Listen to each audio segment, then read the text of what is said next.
My parents hid a $250,000 inheritance from me for over a decade. So I took them to court and forced them to pay every penny. I'm 33, male, a welder by trade with calloused hands and a back that has seen better days. Growing up, I was the kid who never complained. My parents taught me that family comes first, a lesson I took seriously while my siblings seem to have slept through it. I worked my ass off for years to get where I am. Straight out of high school, I apprenticed at Morgan Industrial, pudding, in double shifts and working weekends while my community college classmates were out partying. 6 years of breathing metal dust, burning my arms with slag, and coming home so exhausted I'd fall asleep mid-shower. But I saved every damn penny. No vacations, no fancy car, no bar hopping, just work and more work. By 28, I had enough for a down payment on my house. Nothing spectacular, just 1,800 square feet with decent insulation, a workshop in the garage, and a fig tree in the backyard that somehow survived my mediocre gardening skills. The yard needed work, and the kitchen had countertops straight out. Of 1982, but the foundation was solid, and the roof was only 5 years old. The day I got the keys, my parents didn't even show up to the closing. Eleanor had a hair appointment, and that apparently took priority. I celebrated alone with a six-pack on my empty living room floor, but I didn't care. The mortgage was manageable, and the place was mine. All mine. 5 years ago, my dad lost his logistics job when the company downsized. My mom's arthritis made her retail work impossible. Her fingers wouldn't cooperate with the register anymore, and she couldn't stand for full shifts. They needed somewhere to stay, just for a few months until they got back on their feet. Being the good son I was raised to be, I didn't hesitate. They raised me, so giving them a roof seemed like basic human decency. What a joke that turned out to be. Those few months stretched into years. Their gratitude evaporated like morning dew, replaced by a weird entitlement that grew like a cancer. No rent, no utilities, no groceries, no contributions to their medications. I covered it all, right down to their streaming subscriptions and premium coffee beans. Dad developed a taste for exotic coffee blends that cost $18 a pound, while I still drank the $3.99 store brand. Mom needed special organic cleaning products because regular ones had toxins. I gave them the master bedroom with the attached bath because your father's back can't handle the guest bed. I moved into the smaller second bedroom and used the hall bathroom like a visitor in my own house. If I ever brought up money, Mom would clutch her chest like I'd asked her to donate a kidney. "We're having a hard time," she'd say, reminding me that family supports each other, conveniently forgetting that support shouldn't be a one-way street. Then there were my siblings. Eleanor, 33, female, married, living in a 2-story house her in-laws helped them by just 20 minutes away. Her husband John worked in finance. Nothing spectacular, just middle management at a regional bank, but they lived well enough. Eleanor had this way of showing up with Starbucks for everyone except me, claiming she didn't know what I liked, despite us growing up in the same house for 18 years. And then there was Derek, my 24-year-old brother, a professional leech who'd moved in temporarily after dropping out of community college for the 3rd time. He was the kid who never held a job longer than 6 weeks, but somehow always had the latest gaming setup. His room looked like a Best Buy showroom. When I asked how he afforded it all, he'd just smirk and say he had a system. I assumed it was credit card debt or some shady side hustle. I had no idea at the time where the money actually came from. Both of them thought I was running a charity hostel. What started as helping family quickly evolved into being straight up used. Didn't have the balls to call it what it was yet. Over time, small things stacked up. Mom would pull my clothes from the dryer and leave them in a damp pile to dry her socks. Dad monopolized the living room with war documentaries at maximum volume during my work calls. Derek gamed all night, his mechanical keyboard clicking like machine gun fire until 4 in the morning. When I asked them to keep it down, Mom muttered, "If you're that sensitive, maybe rent a proper office. This was my house, my mortgage, my rules. Except they weren't my rules anymore. The power dynamic had shifted so gradually, I hadn't noticed until it was completely inverted. I had become little more than a tenant in my own home. Every month, Eleanor showed up not to help, but to lecture me like she owned the place. "Nate, you're spoiling them," she'd snap, tossing her hair with a sharp edge. "You shouldn't keep enabling this behavior, Rich." Coming from someone who couldn't be bothered to house her own parents, I always wanted to tell her to take them in herself if she was so concerned, but I never did. Rosettes always followed. The same pattern. She'd arrive around 10 o'clock in the morning on a Saturday when she knew I'd be home. She'd walk through the house, running her finger along surfaces, checking for dust, and making little sounds of disapproval. Then she'd corner me in whatever room I tried to hide in. Every time I asked when they might find their own place, Eleanor would turn it around on me. "They raised you for 18 years, and you can't handle a few months? They're struggling, Nate. Where's your compassion?" A few months? It had been 5 years. The invasion was so complete that even my morning routine became a battlefield. I'd get up at 5 o'clock in the morning for work, trying to move quietly in the dark. Mom would appear in the hallway, arms crossed, complaining about the noise of me making coffee. Dad would grumble if the bathroom fan woke him up. 3 years in, there was the anniversary dinner incident. I'd been dating someone named Sarah for about 6 months. We planned a nice dinner at home to celebrate. I bought steaks, drinks, the works, and told everyone I needed the kitchen and dining room that night. I came home from work to find my dad and Derek sprawled across the living room watching sports, empty beer cans everywhere. The steaks I had bought were gone. My parents had invited Eleanor and her husband over, cooked my food, drank everything, and left the kitchen looking like a frat house after finals week. When I confronted them, my mom actually laughed. "You can have your little date any night." Family dinner was important. I lost it. I started packing their things and told them they had until morning to figure out where they'd go. Cue the waterworks. My mom sobbed about how they'd be homeless. Dad suddenly developed chest pains. Eleanor showed up with John and their 2 kids, whom I rarely saw, all of them looking at me like I was some monster. You'd really throw your own parents onto the street over what? What kind of son does that? Derek, that little jerk, just sat there smirking as I gradually backed down. I ended up apologizing to them and ordering pizza for everyone. Sarah never called again after that night, and honestly, I couldn't blame her. My buddy Jared saw through it from day one. We've been friends since high school. He's a plumber, straightforward as they come, with all the tact of a sledgehammer. "Your house is like a parasite convention," he told me one night over beers in my garage, the only space that still felt somewhat mine. "You're being played like a fiddle, man." I laughed it off. What else could I do? Admit that my own family was using me? "Seriously," Jared continued, pointing his beer at me. "Eleanor's house has a guest room. Derek could get a job flipping burgers and find roommates. Your parents could apply for assistance. They choose not to, because you're the path of least resistance." Deep down, I knew he was right. But knowing and doing are different animals. The house itself started showing signs of neglect. The garage, once my workshop sanctuary, had become a dumping ground for everyone else's crap. I came home one day to find my welding equipment shoved into a corner, covered with Derek's old textbooks and Eleanor's kids' outgrown clothes. When I tried to clear a space to work, my mom came in and told me I was making too much noise and that it was inconsiderate. Inconsiderate in my own garage, in my own house. But I kept my mouth shut, kept paying the bills, kept working overtime to cover expenses that somehow kept growing, kept believing that things would get better, that they'd remember I was a person, too. Not just a wallet with legs. They did. My breaking point came from a good old-fashioned industrial accident. On a Thursday, we were fabricating support beams when an inexperienced crane operator swung a 2,000-pound steel beam too fast. I tried to get clear, but 12 straight days of overtime had slowed my reflexes.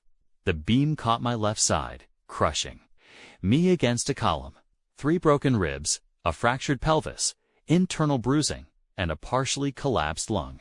When I came to in the hospital, the first face I saw wasn't family. It was Jared, who had driven straight from a job site. Called? Your parents, he said, uncomfortable. They said they'd try to come by later if they could find a ride. Find a ride. My car was sitting in their driveway with the keys in the kitchen drawer. They had nothing but time, but that was too much effort. Workers' comp covered the medical. Bill's butt paid only 70% of my salary, just enough to cover the mortgage and basic expenses. Bills piled up, leaving me with nothing for extras, like feeding 3 adults who contributed nothing. After 5 days in the hospital, I was finally discharged with a treatment plan and pain medications. Jared drove me home since my family claimed they were too busy to pick me up. The first week at home was rough. I could barely move without pain shooting through my entire body. My medications had to be taken with food on a strict schedule. I wrote down the times, left notes on the fridge, and practically begged someone to remind me if I fell asleep. Nobody did. I missed 2 doses, which sent my pain spiraling out of control. When I asked my mom why she hadn't reminded me, she sighed, as if I were asking her to perform brain surgery. I'm not your nurse, Nate. Set an alarm on your phone like everyone else. My phone was on the dresser. 6 excruciating steps from the bed, 6 steps I couldn't take without help. By the second week, I ran out of clean clothes. I couldn't carry the laundry basket with my injuries. I asked my dad if he could just throw a load in the washer for me. I'll get to it when I can, he said, not even bothering to look away from his war documentary. 3 days later, I was still wearing the same sweatpants. Garrett ended up coming over to do my laundry for me. Your family is something else, he muttered, while sorting my clothes as I sat on the edge of the bed. I've seen neglected dogs get better treatment. He looked around the room, noticing the dust buildup and the empty water glasses I couldn't carry to the kitchen. The pill bottles were barely within reach. This isn't just laziness. This is borderline elder abuse. Except you're not even old. You're just injured and dependent on these. They're not that bad, I said reflexively, the lie sounding hollow even to my own ears. My grandma had hospice care that was less attentive than me right now. Jared shot back. And I'm just your drinking buddy. What does that say about the people actually living here? The 3rd week brought its own special hell. Derek had friends over loud. Obnoxious guys who played video games and complained about women not appreciating nice guys like them.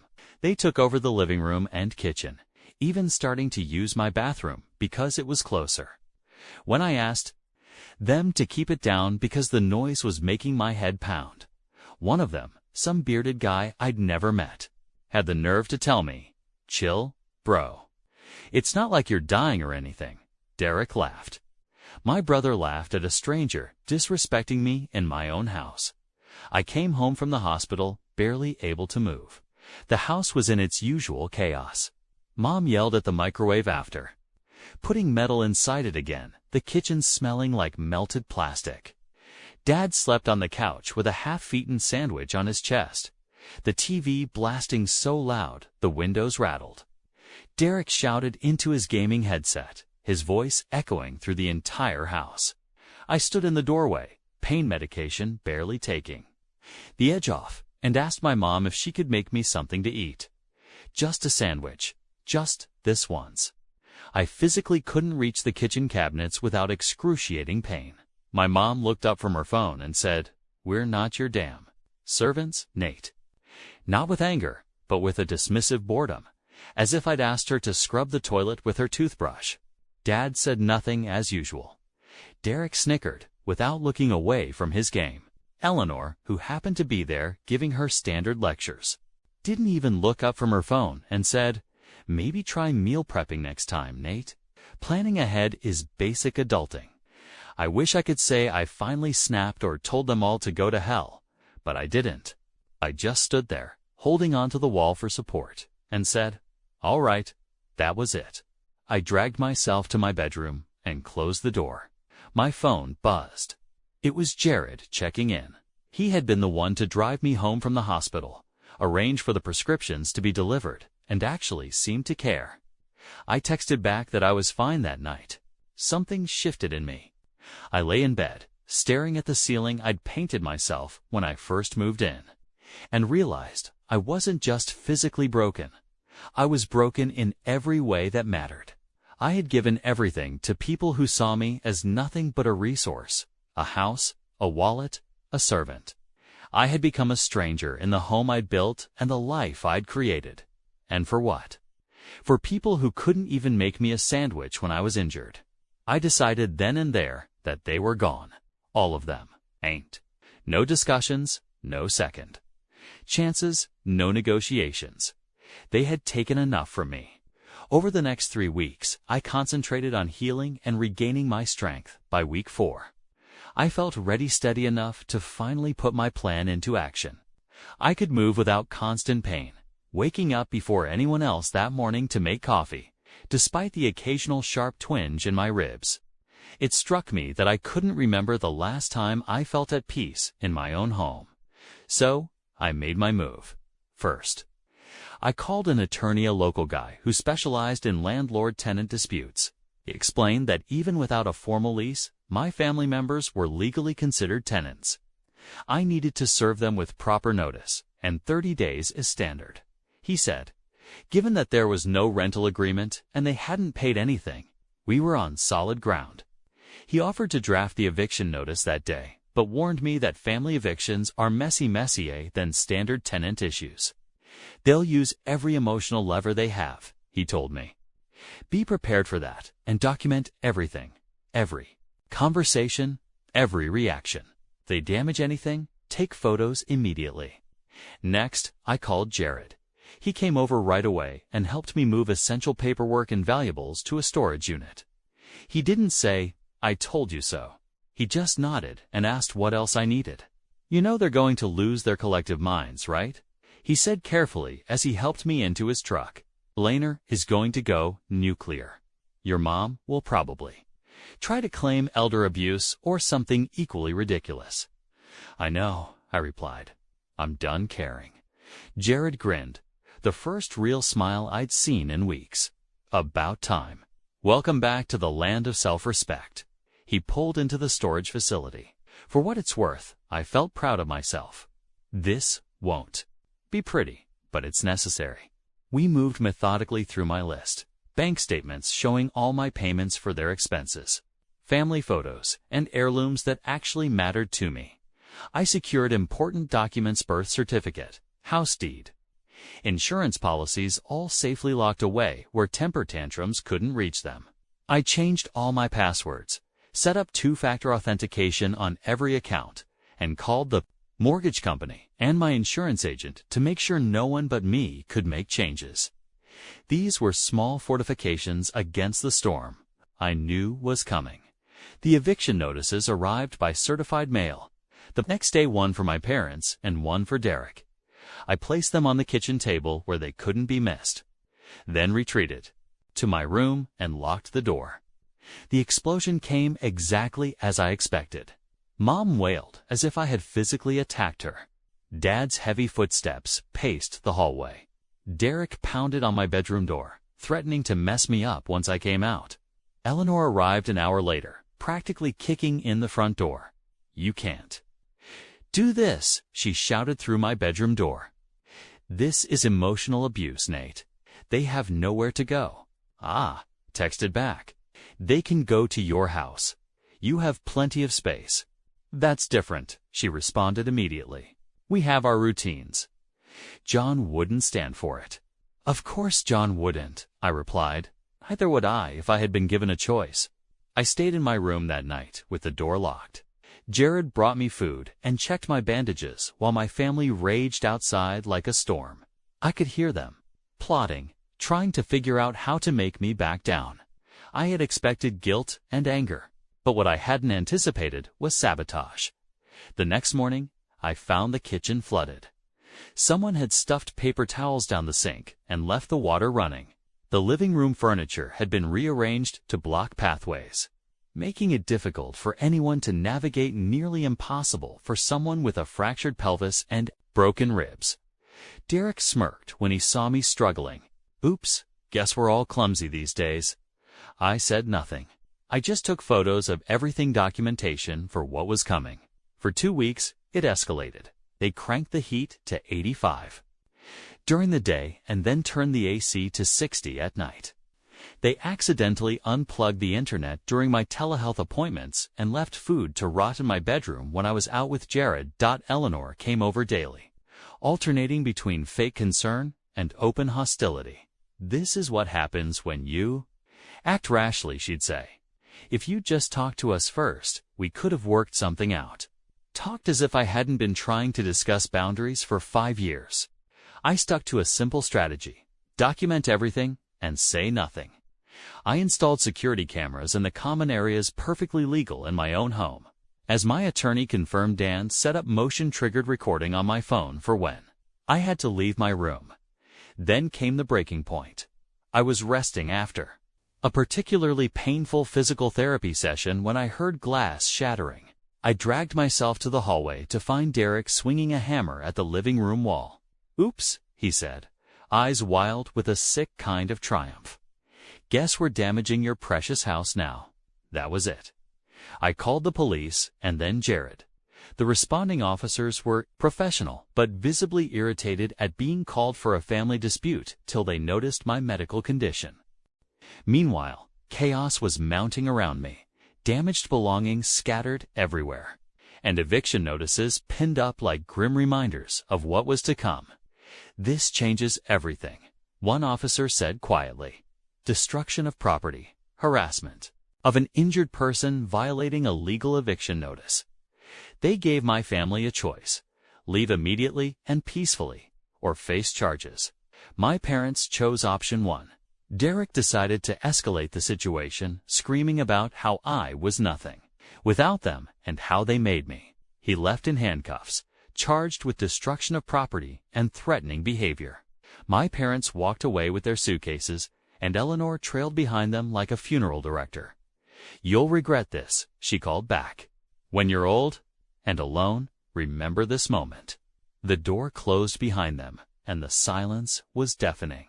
No war movies, no gaming rage, no passive-aggressive sighs. For the first time in years, my house felt like mine again. Just as I settled back into my recovery routine, my phone buzzed with a message from an unexpected source. My mom's sister, Aunt Nora. We rarely spoke. She lived several states away and only reached out for holidays or emergencies. When I saw her name, my stomach tightened. I opened the message expecting condemnation, but what I read left me stunned. "Nate, I just heard what happened. Not taking sides, but there's something you need to know. Please call me. It's important." I called her immediately. "Nate," she answered on the first ring. "Are you all right?" "As all right as someone can be with broken ribs and no family," I replied. "About that," she continued. "Did you ever wonder how your parents managed financially all these years while living with you? Or how Eleanor afforded that house?" I hadn't actually thought about it. I assumed Eleanor's husband made good money, and as for my parents, I figured they had retirement savings or something. "Your grandmother didn't just leave a few mementos when she died," Nora continued. "She left nearly $750,000 in assets in cash to be divided between your mother, Aunt Haley, and you." My mind went blank. "What?" "Yes, Nate. You were entitled to roughly $250,000. No one told you because your mother convinced everyone you weren't responsible enough yet. She and Eleanor were going to manage it for you until you were settled. That was 8 years ago, right before you bought your house." I sat down heavily on my bed. The pain in my ribs suddenly felt irrelevant compared to this new information.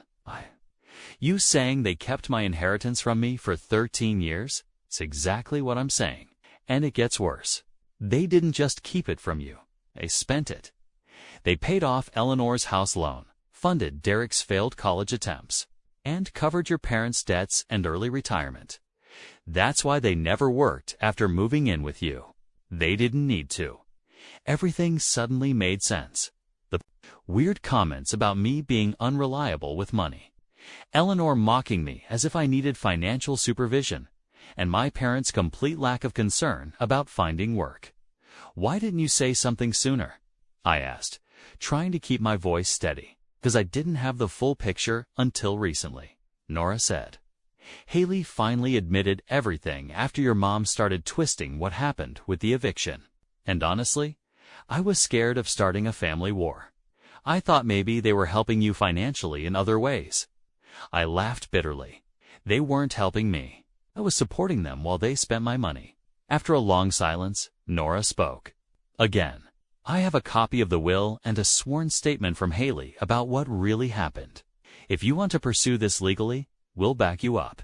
The irony wasn't lost on me. While I was working 60-hour weeks, burning my body out to afford a modest house, my own family had been sitting on money that was rightfully mine, money that could have made my life dramatically easier.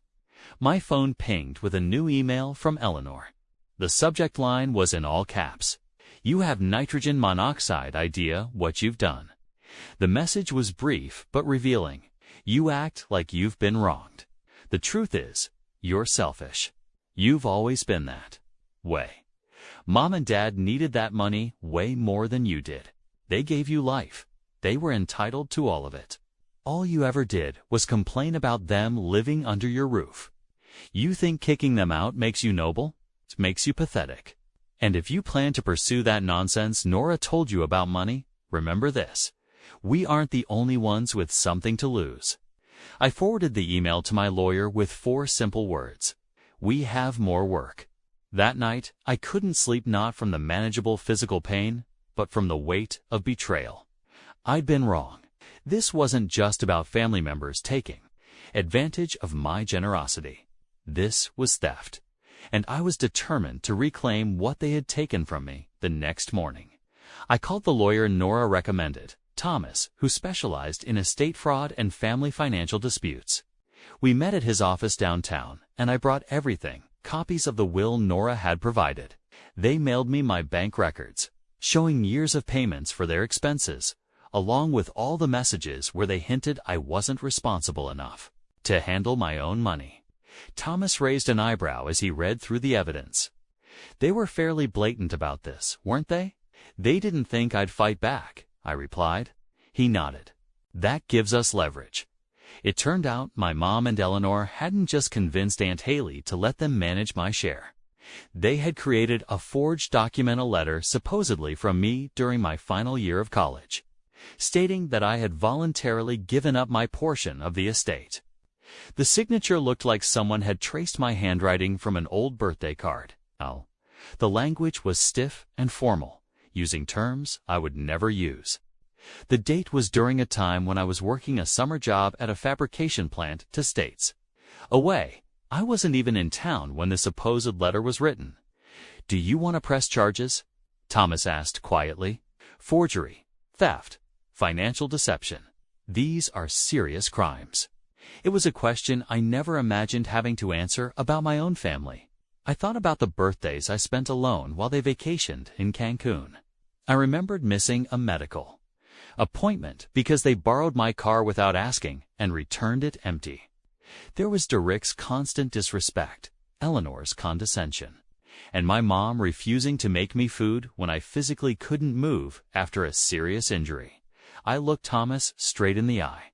Yes, all of it. The legal process took 8 weeks. Thomas documented everything methodically.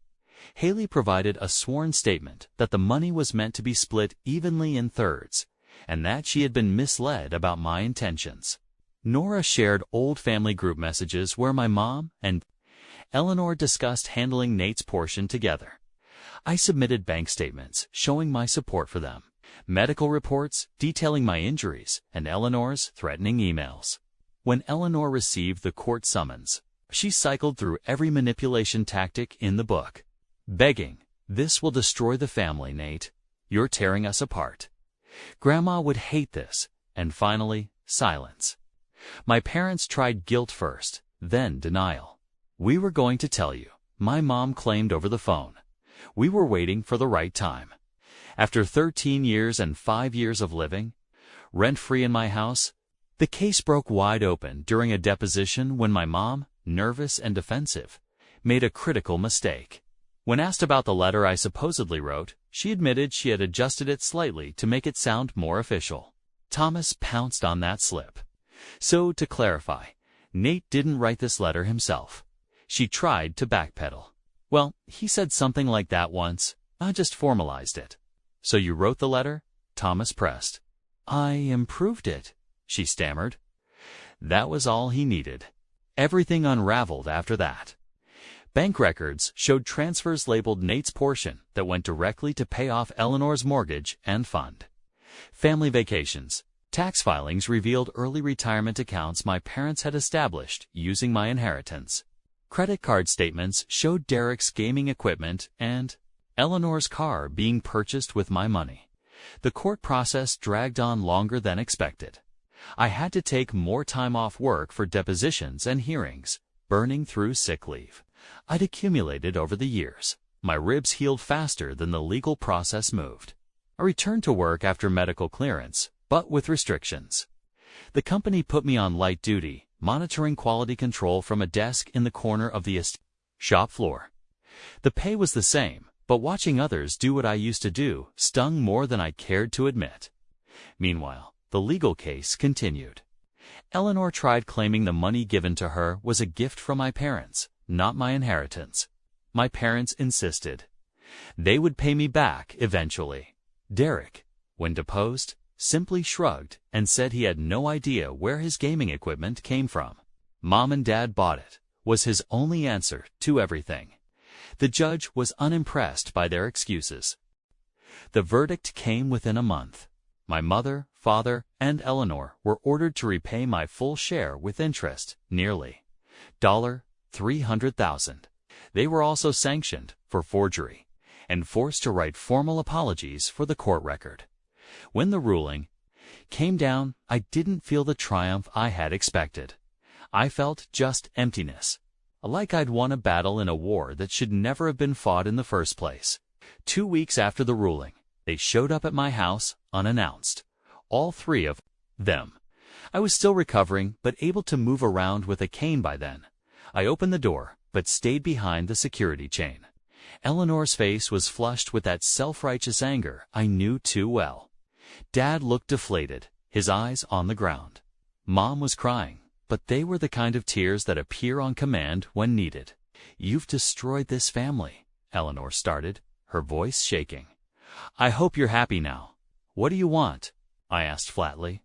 We came to talk some sense into you, she replied coldly. This lawsuit, taking all that money, despicable, Nate, especially after everything we've done for you. I almost laughed. Everything you've done, like stealing my inheritance, living rent-free in my house for 5 years, and refusing to help when I was injured. We gave you life, my mother snapped. We raised you, and this is how you repay us, by nickel-and-diming your own family. Dad finally spoke up. You need to drop this. Family is more important than money. That's rich coming from the people who stole $250,000 from me, I replied. Where was that sentiment when you were forging documents with my name on them? You ungrateful piece of crap. Derek spat, stepping into view behind them. You think you're better than us? You're nothing. Nothing. I felt a strange calm settle over me. I need you all to leave now. We're not going anywhere until you see reason. Eleanor insisted, trying again to push against the door. I held up my phone, showing them the security app with their images clearly displayed on the porch. I'm recording all of this. You have 30 seconds to get off my property, or I'm calling the police. Your choice. They hesitated, looking at each other. The court already ruled, I continued. The money transfers have already begun. Nothing you say now changes anything except whether you leave with some dignity or in the back of a patrol car. Mom started sobbing louder. Derek kicked one of my porch plants, shattering the pot. Dad just looked tired. Eleanor glared at me one last time. This isn't over. Actually, it is, I replied and closed the door. I watched through the security feed as they argued on the porch for another minute before finally getting back into the SUV and driving away. The next day, I filed for a restraining order. The judge granted it based on the security footage and Derek's previous destruction of property. They couldn't come within 500 feet of my house or workplace. Eleanor called it excessive in a text message. I called it peace of mind and blocked her number. Word spread quickly through the extended family. Most distanced themselves, not wanting to take sides, but a few reached out unexpectedly. Cousins I hadn't spoken to in years sent messages of support. One uncle called and said, "I always suspected something was off with that inheritance. Your grandmother would be proud of you for standing up for yourself." That meant more than he could know. Relatives who had always favored Eleanor and Derek started sending me messages of support. One cousin called and said, "I always wondered how they afforded that lifestyle. Now it makes sense." My parents ended up staying with Eleanor and her husband, John, temporarily. Of course, karma has a sense of humor like that. Within 2 months, John had reached his breaking point. According to mutual friends, he gave Eleanor an ultimatum. Her parents leave, or he would. Eleanor chose her parents. John filed for divorce. 3 weeks later, no one was particularly surprised when Eleanor lost the house in the divorce settlement. John's parents had put up most of the down payment, and his name was primary on the mortgage. She tried to claim that the money she'd contributed, my money, as it turned out, should count toward her equity. But the divorce judge wasn't sympathetic, especially after seeing the copy of our court case. The three of them ended up renting a 2-bedroom apartment together. The irony wasn't lost on anyone. They'd gone from living rent-free in my house to paying market rate for less space.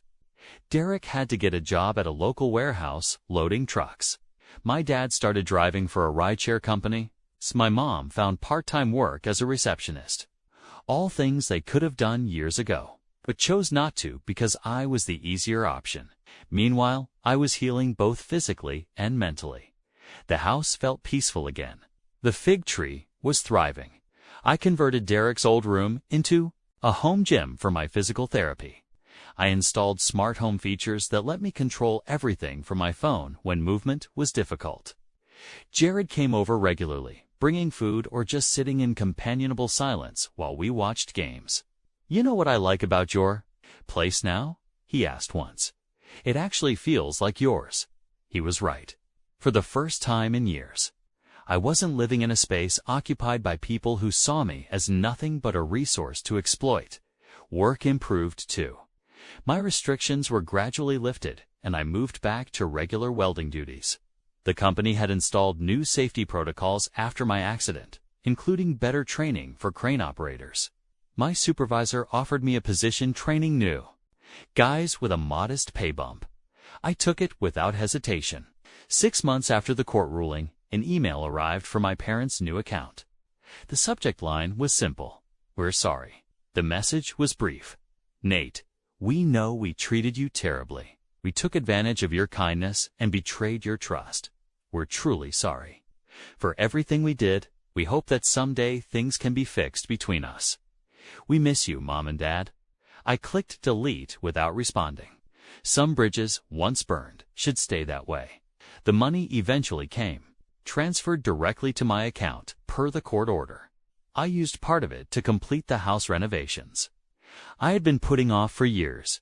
New insulation in the attic, a water heater that didn't sound like a jet engine, and windows that actually kept heat in during winter.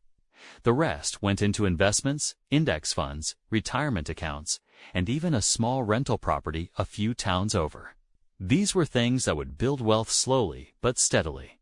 I did allow myself one small indulgence: a decent motorcycle. Nothing flashy, just reliable, something that was entirely mine, with no one else having keys to or claims on. On Sundays, I would ride up into the hills, feeling the engine rumble beneath me and the wind against my face. It was freedom in its purest form. There were still hard moments. Holidays came and went without family gatherings. I received invitations to coworkers' Thanksgiving dinners and Christmas parties. Sometimes I accepted, and other times I declined. I made new traditions that didn't involve pretending harmony where none existed. Sometimes I think about how differently things might have gone if they had just been honest from the beginning, if they had treated me with basic respect, if they had seen me as a son rather than a safety net. But those thoughts don't keep me up at night anymore. The pain has faded. Most importantly, I learned that family isn't defined by blood. It's defined by respect and mutual support. Jared stopped by last week with takeout. "You've been living like a monk," he said, dropping a bag of burgers on the coffee table. "Time to get back out there." Maybe he's right. Maybe it is time to build something new. After all, the house is finally mine again. And this time, I'm keeping it that way.